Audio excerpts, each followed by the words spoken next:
Did you hear about the woman who hosted a family lunch and 3 of her guests ended up dead?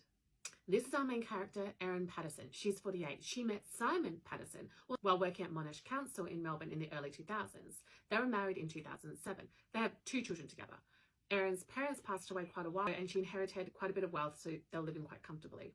The pair separated in 2015 but remained on really good terms for quite a number of years. In 2022, remember that date, Erin was upset with Simon because he had listed himself as separated on his tax return for the first time and the impact that may have had on their tax arrangements.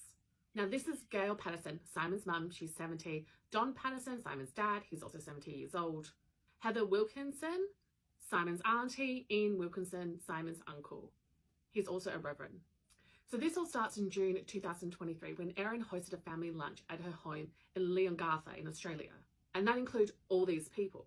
She had been diagnosed with cancer and wanted advice on how to tell their 2 children. Erin had a great relationship with Simon's family even after the separation, so this wasn't too unusual. Now, Simon was meant to be there, but he bailed last minute because he felt too uncomfortable in the context of an increasingly bitter separation with his ex-wife. At this lunch, Erin served beef Wellington, which included mushrooms, and everyone ate it. The week of the lunch, Erin started to feel a little sick and took herself and her 2 children to hospital. Now, Gail, Don, Heather and Ian were also rushed to hospital that week, with Gail, Don, Heather dying shortly after showing signs of poisoning. Ian thankfully survived. Now, the police were called and the investigators say that the beef Wellington did not contain your portobellos, did not contain your button, but death cap mushrooms, one of the deadliest mushrooms in the world. Now, Erin first told police that she bought the mushrooms from a supermarket and Asian grocer in Melbourne, but no receipts have been provided. Later, she gave an interview to the police and admitted to lying about being sick, so she never had to go to hospital. And she lied about having cancer as well, so she never had cancer. The 2 kids ate a completely separate meal, so they're completely fine. And Erin allegedly served her own meal on a separate plate from everyone else. Now, Heather, one of the victims who passed away, apparently questioned that right before she died. She questioned if Erin was maybe short on plates, and Simon confirmed that she was. So Erin clearly suspected something, but not everyone has 1,000 plates. Now, the police also found a food dehydrator at the local rubbish dump, believed to have been used in preparing the mushrooms.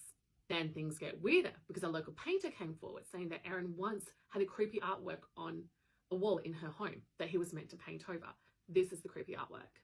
It gets even weirder when we find out that her ex-husband Simon had a mysterious stomach illness in 2022 that landed him in the ICU for weeks, the same year Erin found out about Simon's tax return.